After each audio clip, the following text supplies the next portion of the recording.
안녕하십니까 여러분, 선우천병원입니다. 오늘은 어깨 질환에 대해서 알아보도록 하겠습니다. 어깨 질환 중에서 충돌 증후군 중에서 특이하죠. 오구돌기 충돌 증후군이라고 합니다. 오구돌기 성형술이라는 수술을 하게 되는데요. 이에 대해서 조금씩 알아볼게요. 영어로는 코라코이드 임핀지먼트, 코라코플라스티라고 부르게 됩니다. 오구돌기 성형술 이름부터 어렵습니다. 그 오구돌기 충돌을 치료하는 수술적 방법이죠.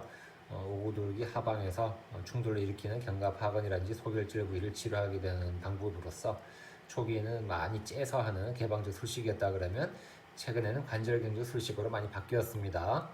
원인입니다. 오구돌기 충돌이 왜 생길까요? 외상이죠. 어디 부딪히거나 넘어지거나 스치거나 했을 때, 그리고 반복적인 전방 굴곡 위로 올릴 때, 그리고 내전 반대쪽 팔로 어깨를 움직이는, 그리고 외회전 등으로 생기게 됩니다. 그리고 더불어서 상부 관절 와순의 병변 슬랩, 또 소결절의 골절, 그리고 견갑하근 주위에 물혹이 생기는 결절종, 석회성근염, 석회하근 어깨 석회죠. 이런 것들이 오구돌기 충돌의 원인이 되겠습니다. 임상 증상 어떻게 나타날까요? 어깨 앞쪽이 아프게 됩니다.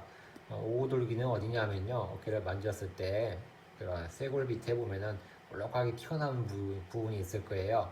볼록볼록한 동그랗게 생긴 그 부분의 외측 부분의 통증이 나타납니다. 부분을 정확하게 이야기하자면 오구돌기랑 상하 간격 부위 통증이다 라고 하죠. 어려운 내용이죠.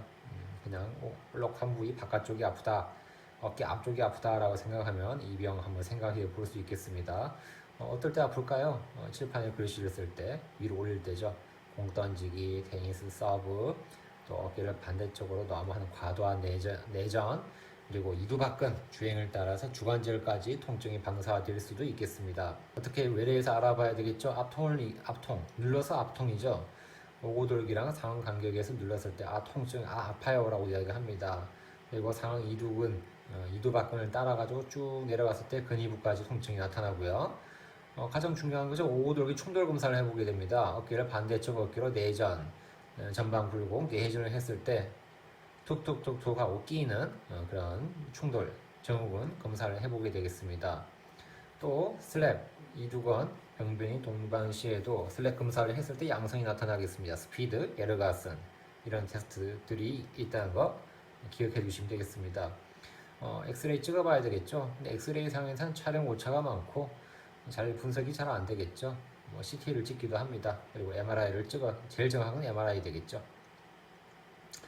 또 CT를 찍었을 때 볼 수 있는 게 코라코이드 인덱스라고 합니다. 오구돌기 외측 돌출 정도를 측정합니다. 오구돌기 기저부에서 측정을 하는데요. 관절과 평행에 있는 선보다 돌출되어 있는 오구돌기의 길이를 측정하는 거죠. 이거 보이죠? 그랬을 때 양성은요 15에서 20mm 이상이다 라고 하면은 우리 코라코이드 인덱스 양성이고 오구돌기 충돌 증후군이에요 라고 진단을 할 수 있겠습니다. 코라코이드 오버랩, 또 CT를 찍습니다. 역시 그래서 인덱스랑 비슷하죠. 기저부에서 측정하는 게 아니라 가장 돌출된 부위에서 측정을 했을 때 역시 15에서 20mm. 그냥 코라코이드는 CT에서 15에서 20mm다 이상이면 양성이다 라고 기억하시면 되겠죠. 또 코라코 휴머럴 인터벌 디스턴스라고 하는 이쪽 거리죠. 거리를 쟀을 때 가장 이거는 넓은 게 아니라 좁은 거죠. 가장 좁은 간격, 양성 10mm 미만입니다. 좁으니까 당연히 이렇게 부딪히게 되는 거죠. MRI 보겠습니다. 수술 전에 이렇게 튀어나와 있는데요. 오돌기가 이렇게 수술을 하고 나니까 이렇게 없어졌죠. 동반 병변입니다. 전 상방에 회전근개 병변이 동반됩니다. 견갑하근이라든지 회전간격, 로테이터 인터벌 이런 동반된 병변이 나타나겠습니다. 그리고 상완 이두장건 병변, 이두건에 염증이 생긴다든지 슬랩이 생긴다든지 이두건이 찌어지는 그런 손상이 생기게 되겠죠. 동반으로. 치료입니다. 일단 보존적 치료 먼저 해봐야 되겠죠. 견봉화 충돌의 치료랑 비슷하면 일반적인 충돌 증후군이랑 비슷하다는 이야기죠. 정세가 생기는 자세를 일단 제한해야 됩니다. 위로 올리고 내회전, 과도한 외회전까지 제한해 주는 게 좋겠죠. 약물 치료하고요, 주사 치료 해봅니다. 그래도 안 되면 어쩔 수 없이 수술을 하게 되겠죠. 오구돌기 감압술입니다. 오구돌기 외측을 절제를 해서요, 충돌을 막아주는 거죠. 그래서 이래 했을 때 이거를 연합근을 또 재부착하는 수술도 했습니다. 수술도 하고요. 이런 거 외에 최근에 오구돌기 성형술 많이 하고 있죠. 힘줄까지 붙이지도 않고요. 그 전해척에 있는 오돌기만 제한적으로 제거를 해주게 됩니다. 그래서 연합근의 손상을 방지를 하기 때문에 연합근을 재부착한 것까지는 하지 않는 수술이 오돌기 성형술이라고 보시면 되겠죠. 예, 전체적인 의미에서는 감압술 안에 들어가지만 제한적으로는 성형술이 최근에 하고 있는 수술법이라고 보면 되겠습니다. 견갑하고는 중행 방향에 따라서 절제를 해주면 가장 좋다고 이야기하죠. 여기죠. 튀어나온 부위 오돌기 성형술을 해서 다 깎았습니다. 간격이 좀 넓어졌죠 많이.